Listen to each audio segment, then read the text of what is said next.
Higit 2 milyong piso na halaga ng hinihinalang shabu ang nasamsam ng Pro5 sa isang matagumpay na operasyon kontra iligal na droga sa Camarines Norte.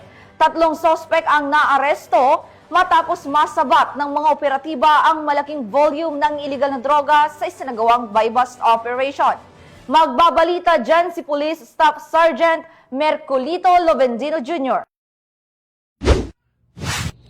Mahigit 20 milyong pisong halaga ng hinihinalang shabu ang nasamsam ng Pro5 sa isang malakihang anti-illegal drug operation sa Vincents Avenue, Purok 2, Barangay 5, Daet, Camarines Norte.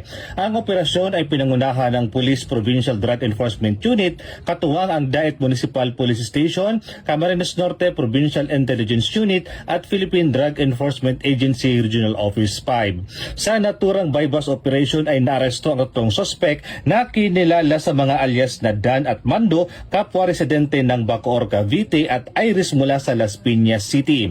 Lahat ng mga ito ay nasa 8 gulang at nakalista bilang mga high-value individual sa illegal na kalakalan ng droga. Nakuha mula sa kanilang 3 kilo ng hinihinalang shabu na may tinatayang standard drug price na 20,400,000 pesos. Isinagawa sa lugar ng operasyon ang marking, inventaryo at dokumentasyon ng mga ebidensya alinsunod sa umiiral na mga panuntunan. Ipinaalam sa mga narestong sospek ang kanilang mga karapatang legal at isinailalim sila sa kinakailangang medical examination.